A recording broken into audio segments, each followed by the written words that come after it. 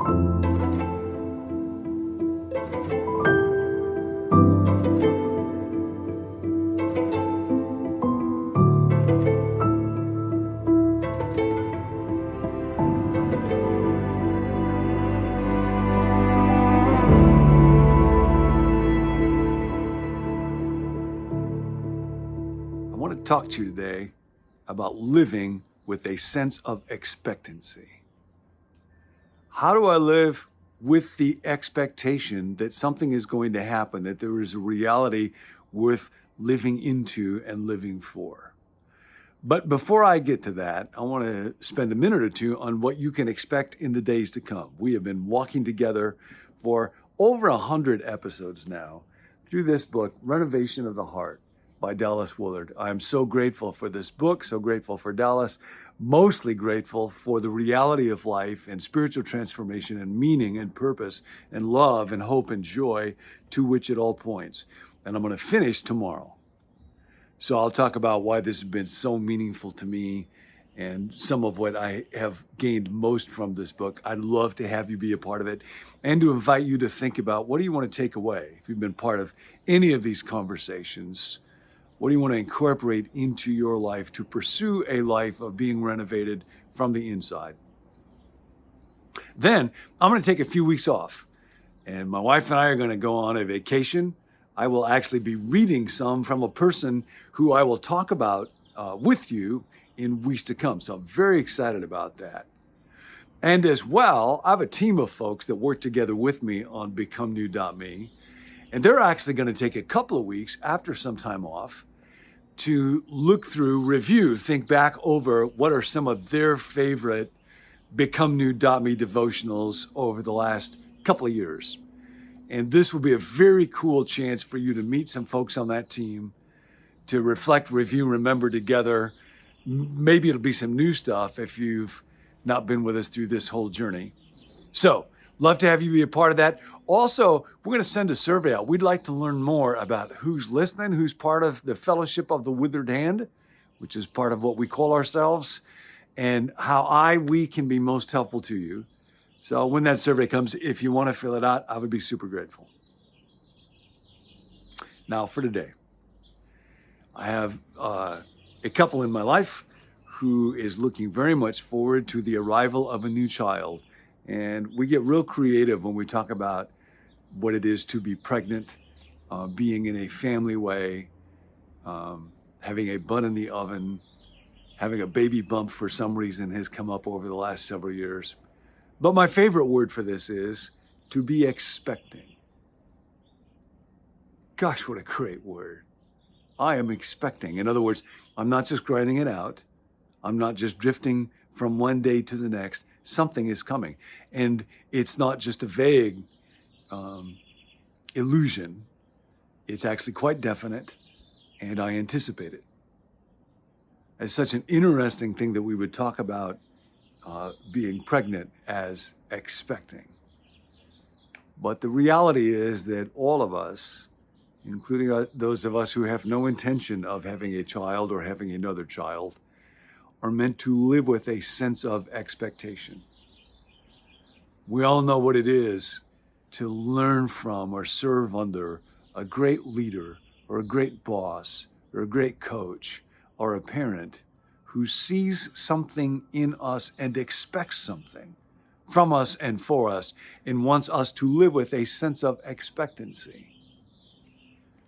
And that brings me to what Dallas Willard writes on page 250 when he's talking about what does it mean to live as an apprentice of Jesus. We're all somebody's apprentice. We're all learning how to live life from somebody. But in particular, how do we live life with a sense that we're headed someplace, that we have a purpose, that we're actually intending to change? And this is what Dallas writes. Openly expect apprentices of Jesus to learn to do the various things that Jesus taught us to do. At present, there is no such expectation, no matter how elaborate our religious programs may be. We know in general that students respond to expectations, and the lack of expectations to learn by doing what is expected of them. We are just that way. A dismaying amount of stuff would have to be worked through with already Christians to get them to do this. But that could be done. And there is no hope for real progress without, and then here's the triad, expectations. What do I expect? Realistic instruction. What are the methods or the means? And then recognition of progress. Dallas says, start with simple things like being genuinely kind to hostile people. That should be simple. Or returning blessing for cursing. Often we have plenty of opportunity to practice and refine these in our own families. Develop understanding of such situations, role play them, take testimonies of successes and failures, give further teaching and practical suggestions, keep going. We might think about keeping a journal of which things we have learned to do. What would my journal look like? Have I actually learned to do a single thing Jesus commanded? Which ones? Which ones have I not? And what am I doing about them? Paul lived with this sense of expectancy when he wrote to the church at Philippi in chapter 1, verse 20. He said, I eagerly expect. My old teacher, Jerry Hawthorne, says that this is a word that's found only one other time in the New Testament, and it may be a word that Paul himself coined.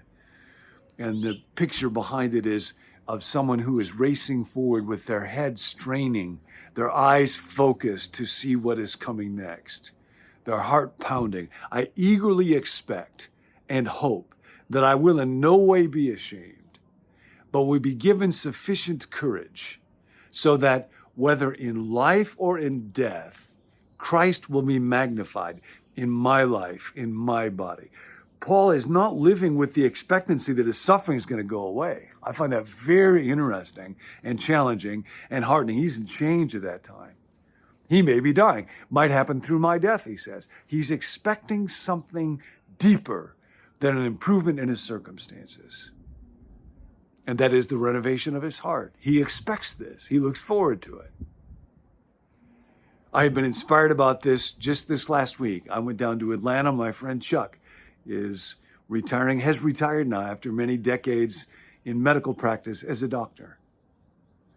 And his brother-in-law, Wade, was there and talked about when he came to visit Chuck one time. And Chuck said, we got to go to Lowe's. It was on a Saturday. So they went to Lowe's and they got a bunch of insulation. And then they went to the home of a stranger. Wade didn't know.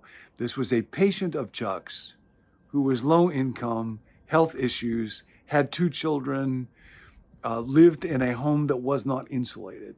And Chuck had found out about this. So you know how rare it is for doctors to do house calls. Chuck went to this woman's home with Wade and spent a day in the attic crawling through rat droppings and everything else to insulate the home so that this mom of young children would have an insulated home to live in. On the other end of the age spectrum, there was a letter from another family whose mom was dying. I think she was about 90 years old. And Dr. Chuck went to where she lived to play a house call and ended up playing hymns and singing songs about God and faith and heaven and hope to this patient who is in the process of dying. And I thought how often my life is wrapped up in my own agenda, and I was inspired when I heard these stories to think, I can expect God to be at work in my life to prompt me to help other people in that kind of way. Where are you expecting love to show up? Where are you expecting today an opportunity for joy? Chuck's old partner, Dr. K, had many, many, many stories to tell. One of them was a time when somebody came into the office and asked, where's Dr. K? And Chuck's immediate response, this is just vintage Chuck. He is a goofy guy. And this didn't look like a patient, might be a medical supply salesman or something. So Chuck said, well, he's going to tell you he didn't do it, but he did it. I know he did it. He told me he did it, but he's going to tell you he didn't do it.